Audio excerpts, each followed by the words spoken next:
Welcome to Afternoon Light, the podcast of the Robert Menzies Institute, hosted by Georgina Downer.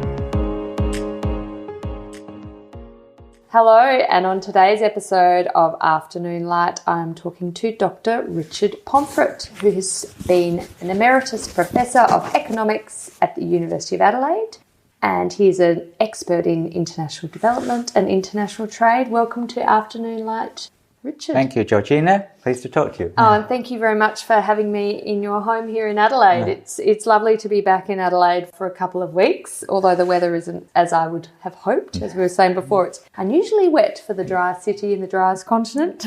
Right. But today we're going to talk about a book you wrote some years ago, The Age of Equality, the 20th Century in Economic Perspective. And in this book, you use the French revolutionary liberté, égalité, fraternité as your sort of organising theme. So can you talk to me about the predecessor to the Age of Equality, the Age of Liberty, and why it was so before we get on to the Age of Equality?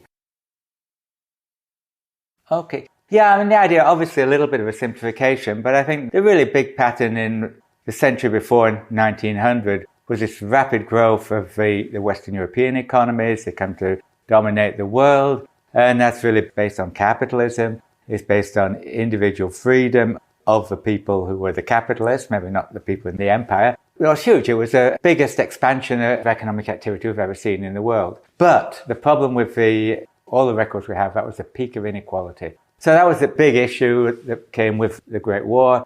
How do you get the benefits of capitalism without having this blatant inequality? The big challenge, of course, came from the Soviet Union with the Russian Revolution, which promised prosperity and equality. The response of the rich countries, including Australia, was to gradually move away from this sort of pure capitalism to introduce a welfare state, equality of opportunity with universal education, better healthcare, equality of outcome with progressive income tax and so on.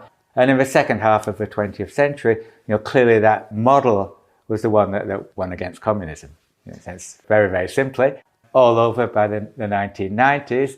Facts along the way, or steps along the way, we saw in the middle of the century, we saw the appeal of what we now call populism or fascism, which tried to offer a better outcome under a charismatic leader like Mussolini or Hitler. But in the end, I think it's really clear by the 1990s that it was capitalism plus some form of a welfare state was the dominant system. So that's fantastic to get that real overview of how we've gone from an age of liberty to equality. And I know your next sort of iteration is, of course, the age of fraternity. Just going back to the age of liberty, because there are some quite profound changes that took place in that period. Of course, the abolition of slavery, and as you said, that real focus on individual freedom, so freedom from slavery. You've got the collapse of the feudal systems that have been obviously prominent in the Middle Ages through that Industrial Revolution. We're just seeing all those collapse. But as you say, that it was a very unequal society despite those freedoms that we were enjoying. Yeah, I mean, even in the early 1900s, we see the remnants of the old society are still there. Every major country, the head of government was an aristocrat in every major country apart from the United States and France. That's unbelievable today. We wouldn't be having dukes and earls running the main countries. So there had been this big change, this big economic change, but very unevenly, the benefits very unevenly spread. I think that was the key thing. And was that because of the vestiges of the feudal system that we were experiencing liberty, freedoms, but the feudal system still gave us sort of an overlay of to the victor or to the lords and ladies and dukes and duchesses go the spoils of this. To some extent, I mean, to some extent, although a lot of them were self-made people, self-made men, obviously. People like the Rockefellers or Carnegies in the United States. They had the opportunity and they'd taken it. They were absorbed in much of Europe by it's a classic thing. The man becomes rich, his daughter marries a duke. So that it got shared as they were incorporated into the elite. But I think it was the opportunity. I mean, the real dynamism came from the entrepreneurs who were often pretty ruthless in, for example, the slave trade, big source of profit. And what was the thinking in that age of liberty then around sharing the riches that were being generated? Were there debates, or was the focus very much on we are being liberated from all these sort of constraints of slavery and feudalism? Yeah. I mean, I think there were debates. I mean, there were social reformers, there were critics of what happened, but writers and as well as politicians. But on the other hand, there was a tradition in the Western European countries and North America and Australia to a lesser extent, and we're a bit different. But if you worked hard, did well, found a good idea, you were rich, you deserved to be it. There was also, I think, pretty clearly little concern for the people in the empire who were not white. That was part of it. It just didn't count. No. Yeah. So the Age of Liberty, as you say in your book, very much a feature of the 19th century. What marked its end? It was First World War. Was this? I think that brought it to a peak. I mean, the things are starting before that. I mean, here we are having pressure for social reform. The Labour Party is being formed. There's votes for women. All these things are chipping away at it. But the really cataclysmic part, I think, was the First World War, particularly in Europe. And the 20s and 30s are not good decades in Europe as they're trying to sort out what the consequences are. And we have the Second World War, so it's almost a 30-year war in Europe. What we do see interwar period is the United States emerges as the dominant nation, really, because it was pretty much untouched by the First World War, and there was this idea of liberty to proceed as you want if you're an entrepreneur. And that was, I think, the peak. 1945 was the peak of when the United States was economically dominant. And then you get into the second half of the 20th century, the European countries, Australia, New Zealand, are catching up pretty fast with this model of capitalism plus the welfare state. And in 1945, obviously the end of the Second World War, you see the two kind of dominant powers at the time come out, obviously the United States, but then the Soviet Union's being created. Can you talk me through what that meant in terms of this age of equality and how the two different systems were offering, well, the outcome was designed to be the same, but the means of achieving it was different. Yeah, so I mean, sort of the US model basically was individual liberty, capitalist system, market-based system, and that would work out. And you would have some safety net for people. More developed in Western Europe was the safety net, obviously. Soviet Union said, capitalism is not the way to go. If we plan the economy, we can do better, we can have the same level of output, but we will share it more equally.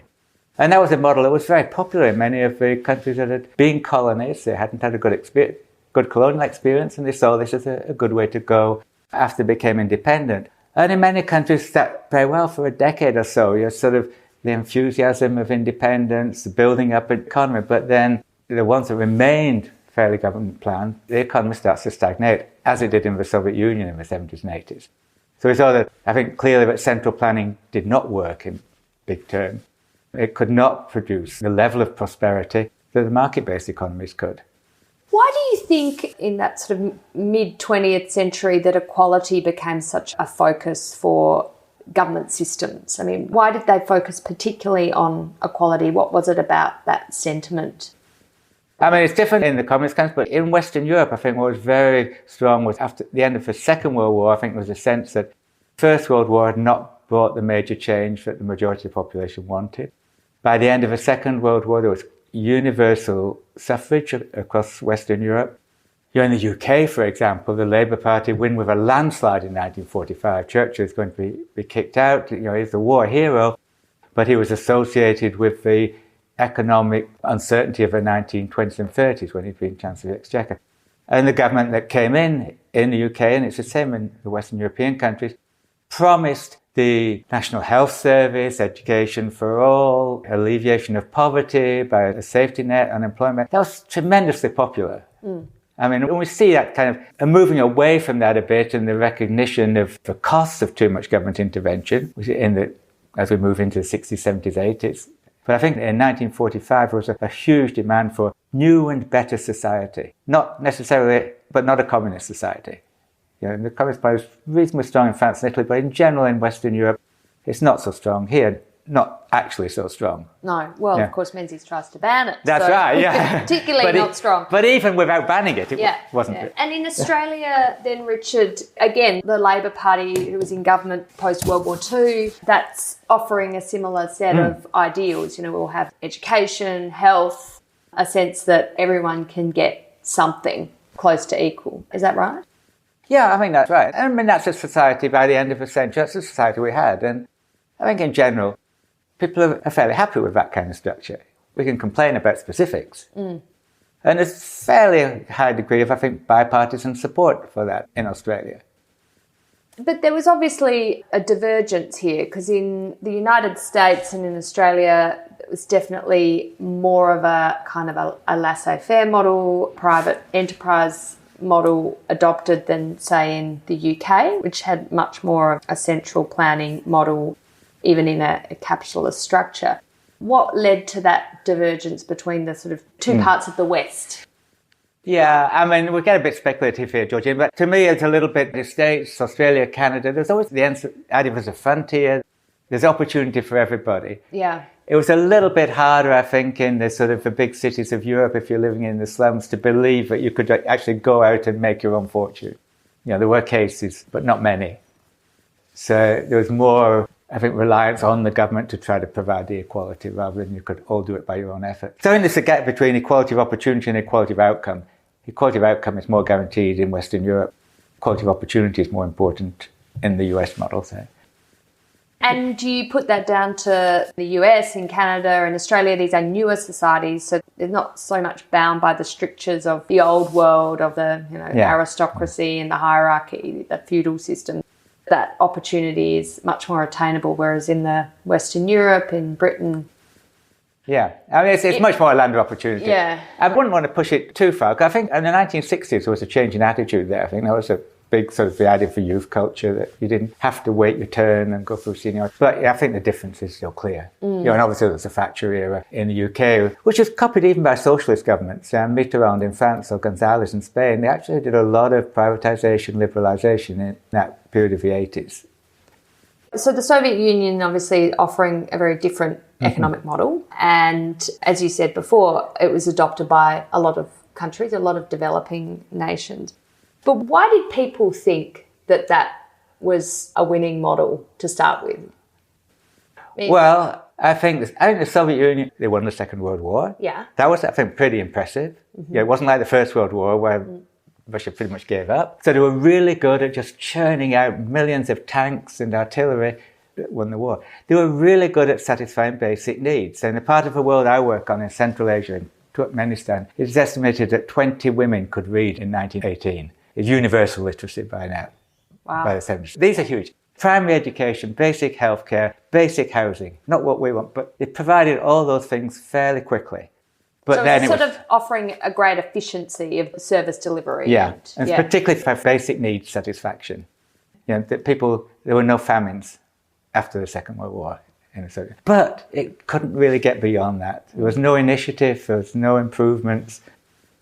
But initially, the Soviet model was shown as an example of delivering your basic needs, and this is why it's attractive to other nations. Which coincided with the independence of much of the big empires of Britain, France, and so on. So for the new governments, particularly in Africa, I think, but also parts of Latin America and in Asia, many of them gave up on that, led by countries like Korea and Taiwan, a bit different because they've been Japanese colonies. But we start to see in the 80s this Asian miracle, which is countries backing away from that heavy government involvement. And that's been another big development, I think.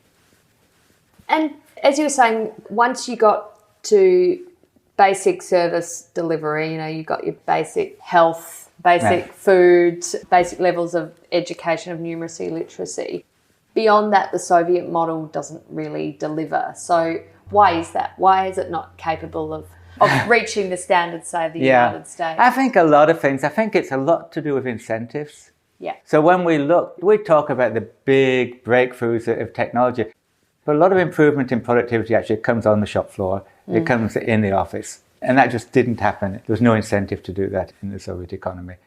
And there was no profit. There was no profit to be had. The planners told you what to do. No private property. Exactly. Yeah. There's no real incentive. You just try to get a job with a guaranteed wage. You pretend to work and they pretend to pay you, was the slogan. Yeah. So it is stagnated. And we see the same thing happen in China under Mao, but China did successful reforms to stimulate the economy, pretty much ceasing to be a classical communist economy, it's still coming. See your countries like Cuba, very successful in the 1960s, but by the end of the 60s in serious trouble. So it didn't have that sense of competition within the society. But of course, at a global level, there was competition between the Soviet system and the US sort of capitalist system. And you saw that on the technological front with the race for who was going to be first to the moon. Where there was that global strategic competition, the Soviet system was at least able to deliver some advances in science and technology, wasn't it? I think the planned economy could do very well at meeting basic needs, and it could do very well if it's focused on a specific thing. Yeah.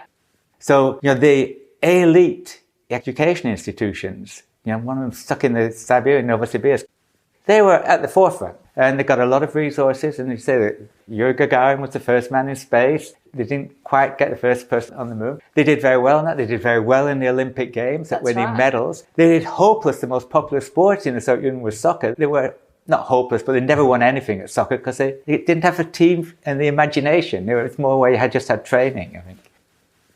Yeah, that's interesting. So in Australia, in the United States, in Canada, they obviously were pursuing a capitalist system, but there was clearly a challenge to that system.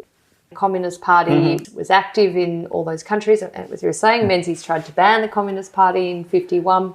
How did Western governments respond to critiques of capitalism? Because they were there. And obviously in Australia, Labor was offering quite a different model through their policies that Menzies would criticise often as being very socialistic and... And I do think, though, about the last quarter of the last century, we clearly saw a convergence of major parties between like a social democratic left party and a more market-based right. Pretty much everywhere. I mean, I think very clear in places like the UK with people like Wilson, or France with Mitterrand, or González, I mentioned, in Spain, who had this idea they were from the far left, but in office they were doing privatisation. There was lots of... We saw it, I think, in Australia, to me, between 1983 and 2003. We had substantial bipartisanism. When the big liberalisation, starting with Hawke and Keating and followed by Howard, there's not much diversion. There's a lot of vitriol at the elections. Yes. I will never ever introduce a value-added tax, and then you have a GST. And then you do. And it could have been either party could have done that. Yeah. Yeah, so, and rolling back the protectionist trade policies, which been a feature of Australia, but way past the due date by the 1980s, that was not being controversial. It's opened up a bit again, I think, in the last 15 years or so. But there was that shift. The key was seen to win the centre at politics. But there was also commitment to soften the edges of capitalism, wasn't there, through the 50s and 60s with welfare state measures. So the Menzies government obviously focuses on child endowment. There's support for education, particularly tertiary education in Australia. It's much less so in the United States, but you have different approaches throughout the West, don't you? Yeah, in the United States, there's a huge difference between states, actually, I think, which has become wider. But we see in South Australia, I mean, something like Playford was not a free market person. No. Did a lot of intervention. So I think that blurring between this pure capitalism of the pre-1940, which actually was always a bit mooted in Australia, I think. But it's certainly, the size of governments everywhere was tiny before 1914 compared to what it was after the Second World War. That's a big difference. And was that because the expectations of society demanded that, or was that a purely pragmatic political ploy? I mean, well, the government obviously increases during a major war like the Second World War. Yeah. And maybe there's some reluctance to roll it back by the politicians. But I think there really was a demand for better life for all. That was a vision that was largely fulfilled, I think, in the 30 years after the Second World War. I think we look back at just how dramatic a change that was in people's living standards and how that spread through society. And you were seeing that in the West, but in the alternate model in the Soviet Union, you were saying it's pretty much you reach a point where there's a level of stagnation. You get the basics, but are you getting the alpha? That's right. I mean, I think the Soviet Union pretty well in the 60s, early 70s. I mean, one of the interesting things is if you ask people what they think of Brezhnev. So a lot of older Russians would say, well, that was really good. That was when things were good. We should get back to that. That's the Brezhnev of the 60s.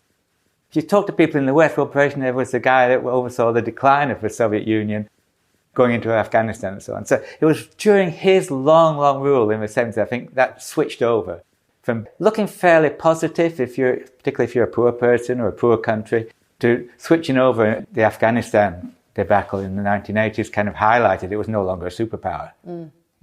Others learned about Afghanistan later, but at the time it seemed like you're a superpower and you can't beat these tribesmen in Afghanistan. Yeah, well, and the other superpower has found did the same, similarly But in the 80s, that that went against the Soviet Union. But in the United States, across Australia, we see a real boom in the 50s and 60s economically, the golden era. Yeah. Australian unemployment is 1-2%. It's extraordinary. I mean, there's a statistic that at one point in South Australia, there were only 3 people who didn't have a job. Right. I mean, just amazing.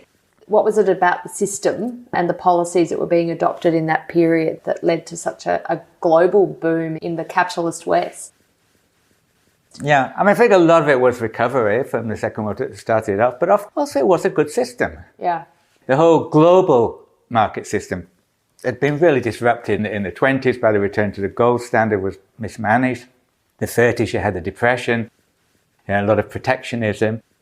And I think there was really good leadership from the United States in 1944-45 in setting up the international system, based on an order of freer international trade, international institutions like the United Nations, which gets a lot of flack, but I think has helped to maintain stability in the world. We're better off with it than without it. Yes, but also, what about the importance of education? Education, that's very important. You didn't have compulsory school education up until, I think, the United States starts to introduce compulsory school education, which of course then creates a population who can do higher skilled labour. Absolutely. I mean, and the United States definitely took the lead there. I mean, in the 50s and 60s, the United States had pretty much... They talk about a dropout in the United States in the 60s when I was young. And I mean, somebody hadn't finished high school, whereas in the UK, 3/4 of people left at 16. Yeah. Yeah, it's a big difference. And you look at how many people went on to university or college or whatever. The United States actually provided a lead on that, which involved some government intervention. The GI Bill was particularly important, I think, in that. And in Australia too, the investment in education, not just, as you were saying before, tertiary level, but of course policies around non-government education too, where the federal government's stepping in to subsidise that Catholic system and the independent system, which is around giving parents choice between education systems. Yeah, and I think certainly in Menzies' position, my understanding of this, and your colleague Zach knows more about this than me, but my understanding is that was partly to say that these are often the less privileged members of society want to go to Catholic school, and there's this problem of affordability. We will support them to do that. So in that sense, it was a step towards the universality of secondary education, which was, I think, really crucial in that era to get to that point. And I think we're getting to a similar point in recent years of it's becoming really crucial that teenagers go on to university to get the sort of general skills they'll need in an economy. Well, you don't get a job for life anymore. You have to be flexible. And I think that's not completely understood by all governments, including sometimes Australian governments, but I think it is really important. But that competitiveness when it comes to education, that was so important, wasn't it, to make sure in Australia's case that our society was high school education, but then tertiary education, and that you had the capacity to access that, whoever you were, through, in the Menzies era, it was the Commonwealth scholarships, but also creating more and more universities. Yeah. You saw that across other countries as well in the West. We have a good system in Australia, but I think we have some issues with the access to tertiary education. I mean, I was shocked when I first came in the 1990s. I met a really outstanding student who's had a really good career. He's now a professor in the university system in Victoria. He was the first person from his school in the northern suburbs to ever go to Adelaide University. Yeah, amazing. And I was amazed that could be happening in the 1990s. We're improving, but there still is a big gap between the background of the students coming to the University of Adelaide, and I think that's the same in the other capital cities. Going back to this golden age of the 50s, 60s, that we're doing well, economy's booming, people are earning more, wages are rising, inflation is low. Don't we wish we were back there? Yeah, right. But it does come to an end, doesn't it? It does come to an end. And so that sort of capitalist dream, our economic system doesn't always deliver consistent riches and development. Yeah, I think two things happened. For Australia, I think we were fortunate in the 60s when I think the type of policies, some of our policies as an international economist, I thought were not the best policies. We didn't take part in the great liberalisation of international trade, partly because we were really lucky we had the first minerals boom came in the 60s, so that saved us. The 70s is the global recession, clearly triggered by the oil crisis, which tells us something. There are constraints on growth. There may be key inputs that we need, or other things might happen. Political disruption, I was associated, I think, with conflicts in the Middle East, which seem a long way away from Australia, but clearly affected us. So we had this phenomenon in the 70s of high inflation and unemployment because of these supply constraints and prices of key inputs. And that was a shock, but Western countries recovered pretty well in the 1980s, I think. It gave a stimulus to moving to more market-based outcomes in a lot of countries, including Australia, I think. How did we move from that kind of middle way? So we had a protected economy largely in the 50s and 60s, high tariffs, and there was an acceptance in Australia that our manufacturing industries needed that, and we wanted to have manufacturing industries to all these new migrants could come and get a job and work in them. Yep. And we argued, I think, in the international fora that we were a rich but developing country. So we got around the pleas from the United States and others to liberalise. Why did we change? And also why did the sort of the Thatcher, the Reagan, the Hawke-Keating, those reformist ideals, they came out of somewhere. Why did the economic trends change in that direction to become very market-based, very market-focused? The shift in the late 70s, early 80s, actually, it was visible a little bit before the oil crisis. There was a certain kind of, not stagnation is way too strong a word, but decrease in lack of dynamism. The US, it was based a bit on the Vietnam War, distracting people a bit. And there was a sense that the government was taking too heavy a hand in there. That was the problem, that in trying to ensure these better living standards, but also people wanted protection in terms of consumer protection and regulation of markets and so on. That had gone too far. I think that was a recognition. And the instability of the 70s triggered new thinking. I think you can't waste a good crisis in a sense. But it triggered new thinking that is visible all across North America, Europe and Australia. There were political groups, political leaders that wanted to maintain a status quo. I think we saw that very clearly in the tumult of the 70s.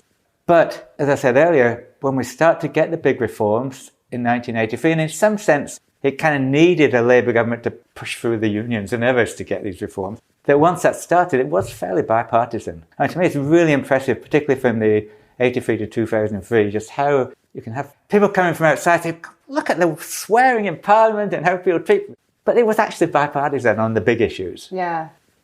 But in other countries, say, for example, in the United Kingdom, where Margaret Thatcher, she came in and really shook up the whole system, and the coal industry was basically sent packing, and her reforms were done in the face of some very, very difficult economic circumstances. So out of a crisis comes this quite dramatic shift to the market.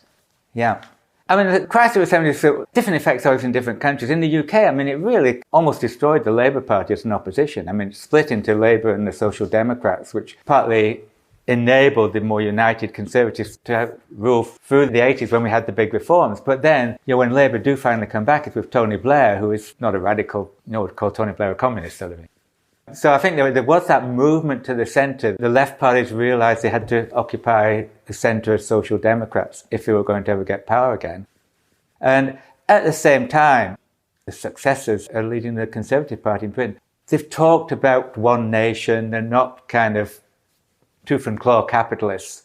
In fact, Boris Johnson's big thing was to sort of establish his basis in the north of England. It's not clear it's going to work, but recognition there had to be some government intervention there. But it's nowhere near the government intervention of the Labour Party in Australia or UK in the late 40s. And what about in the United States context, which of course we all look to as the leader of the free world, and Reagan gets in and he and Thatcher are fellow travellers. How does he drive that agenda that had been quite different from before? I mean, he was, I think, more extreme than Thatcher in a sense. I mean, when the air traffic controllers went on strike, Reagan just fired them all. I mean, Thatcher never got that far. And it was a big change. It was a sea change, I think, having Reagan in. And when the Democrats get back in under Clinton, I mean, Clinton's no communist. No. He's very middle of the road. He's going to do something a bit to the left of what Reagan would have done, but it's not going back to anything. That era that we go into in the late 70s, 80s of real market-based reforms, I mean, that's coming from, in the United States, in the UK, parties from the right. In Australia, as you said, it was quite, strangely coming from parties from the left. But it changes the left of politics, doesn't it, in these capitalist countries, that they all end up being champions of economic liberalism. That's right. Yeah. Which for some of them becomes a very traumatic for the left parties. The big divides in the UK, something like Corbyn, the party faithful wants somebody further left, which is disastrous electorally. Yeah. In the Italian elections we saw this weekend, the left is being swept aside because being a centrist party, they're not appealing to either of the extremes. And I think that's one of the things we've seen in the 21st century, is there is this movement a bit to end what's seen as the Tweedledee, Tweedledum kind of politics of parties, trying to emphasise the differences. And if they're not emphasised, then new parties come along and take the lead. So, like Trump. Yeah, indeed. And do you see a history repeating itself then? We've had this age of equality. Yeah. But where are we now? Well, the next step is the age of fraternity, right? Yes. Which I think has got to happen because in an age with nuclear weapons and global warming, there's got to be some global agreement on these things. Well, we hope we can't really have major wars anymore between major powers. I think there are global things that need to be tackled. But getting from here to there, I think there are similarities to what we saw in the 1920s and the 1930s. We talk about the competition between communism and capitalism. That really, the Cold War is really after 1945. In that interim period, it's more real uncertainty if you get, fascism being the most obvious challenge. It comes and goes. And I think to some extent we're seeing that here, that fairly messianistic leaders who promise that they will sort things out, whatever things, are quite popular. And we've seen that very clearly with Donald Trump, seen that with Italy in these new elections. But there are other countries where it's a challenge. I mean, in Australia, I think to some extent, the Liberals have lost a little bit of momentum because they've moved too far away from the centre. Hard to know what Labour's done. I'm not quite sure about Albanese at the moment. Yeah, maybe leave it another couple of years to make more fulsome judgment. But in terms of that attractiveness of the political extremes you're seeing in countries around the world, where does that leave us in terms of our global economic governance? Well, with problems, right? I mean, there's a lot of opposition to globalisation. That is, I think, really clear. That is the fundamental. Most of the people we see are the charismatic leaders, whether it's Trump or Bolsonaro in Brazil or Orban in Hungary, what they're appealing to is a nationalism, and really trying to turn their backs a bit on globalisation. I don't think that will be successful because globalisation brings a lot of benefits. But it's very easy to say, hey, somebody lost their job because of competition from externally.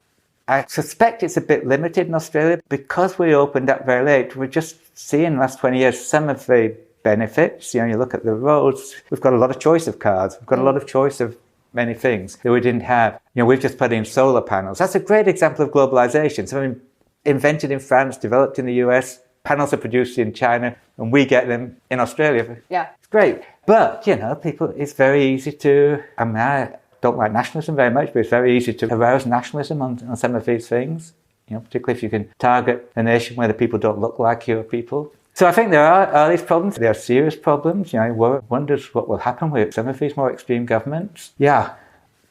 And we look again at Russia. Obviously, Soviet Union collapsed, late 80s, early 90s. So you've spent a lot of time working in former Soviet states. obviously looked at the way their economies are run. Are they experiencing a shift back to the old ways, or is there a concern that we are entering again another Cold War with two competing systems? I mean, I don't think they're shifting back to the old ways, but I mean, when you look at Putin in Russia, he harks back to the Soviet Union as a time which he conflates a bit with a time of Russian glory as well. But I don't think he's got any intention of going back to a centrally planned economy. He's become too rich. Opponents are too rich. So what he's turning to is a sort of a nationalism, I think, much more than communism. And that's, I think, a bit the worry. I think that's what's happening in China a bit, but China had been very successful, but under Xi there's a bit more assertion of nationalism, and that becomes a bit irrational sometimes. As we see in Ukraine, what might have started off with kind of limited war and it's understandable, as Russia's been pushed back a bit, we're not at all sure what's going to happen. As we saw with the fascist regimes, I mean, Hitler and Mussolini went to their bitter end before they died rather than giving up. Yeah. But in terms of the Russian system as it is today, that kind of crony capitalism where there's the oligarchs get a very large piece of the pie, is there a challenge to that? Oh, I think, there were major riots. It's amazing. It happened in all the major towns in the country. And there were really riots against the previous president and his family who'd become very rich. And it was authoritarian, so people hadn't thought in the past, but technology means you can see pictures taken of their estates and their wealthy mansions. The same with Trump in America. We can all see what Mar-a-Lago looks like. And people don't like that kind of inequality. I think the Russian economy was actually working, considering where it started at the end of the Soviet Union, was actually not working too badly in the early 2000s, and that was a great advantage to Putin. The economy wasn't working too badly, and you got the rise in oil prices. He was a lucky man. What do we do, though, when we're faced with this nativism that is really pushing against globalisation, pushing against free trade? I mean, we saw with Donald Trump and in China the trade war there, and they were, erecting huge tariffs and saying we're not going to import various items because you're destroying our industries. And then deals were done, but that obviously hurt other countries who were used to free trade between America. Luckily, Australia seemed to negotiate our way slightly out of the worst possible effects of that.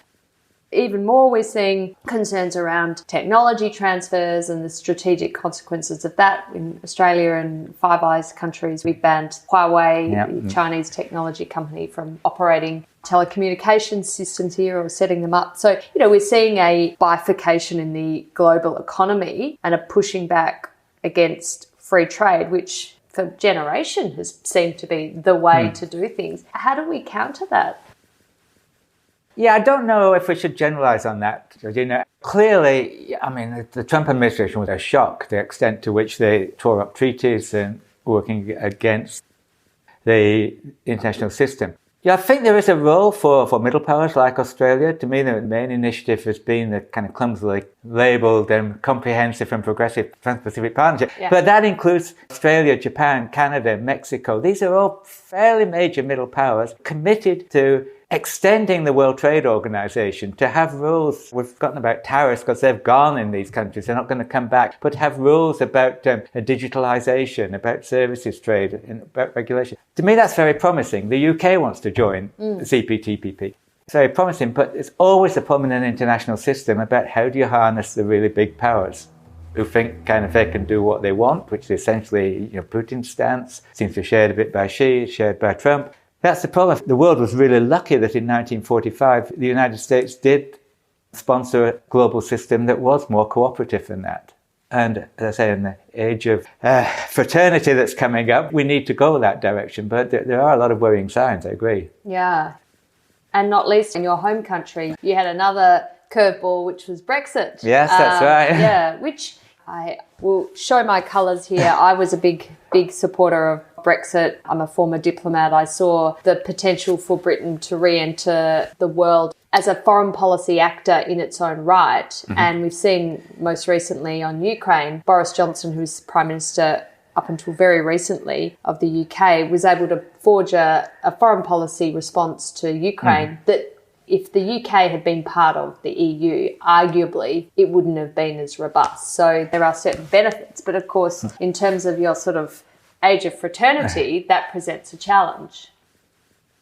I think there's a clear challenge. The age of fraternity requires that we have cooperation at the global level. But the challenge is nobody wants a world government in the sense that will be telling us all what to do, right? Yes. So the challenge is to have cooperation where it matters, to also have scope. It's what the EU calls subsidiarity. The scope for national governments to make decisions that apply to their country, because nation states are largely defined by differences in attitudes, cultures to their neighbours. That's why they're separate nation states. And then within nations, what should be done in Canberra, what should be done in Adelaide by the state government, what should be done in Adelaide by the city government. These are really hard things to work out. Yes. There's always somebody who wants to push power up or down, right? And I think that's a big challenge we have, a challenge of governance. And Europe really illustrates it. What extent I think the EU potentially has a lot of benefit for Europe in terms of collaboration. Things like the gas crisis. If there was a better integrated market, it wouldn't be so severe. So things like that. But on the other hand, you've got to leave space for different nation states that have different attitudes to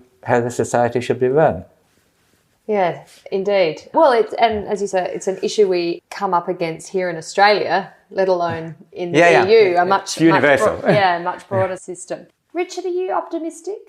About the world? About, the global economic system? I am, but I get really afraid of situations like the Russian one at the moment. I get very afraid when power gets concentrated in, we don't know how much power Putin has actually, but it seems to get concentrated in a single person's hands. And that to me is one of the lessons from the 1930s too. But generally, I'm hopeful that the world will see sense. And we will have an age of fraternity and resolve some of these problems in a way that our grandchildren or great-grandchildren will say, oh, this isn't bad. Well, I think they won't be happy, but well, I guess you ask for liberty, equality, and fraternity, not happiness, don't you? So yeah, it's a different thing. I know that my parents that came out of the Second World War were really depressed about what was going to happen. Right. Because their memories were from the 1930s. Yes. And their lives just blossomed after that, materially, certainly.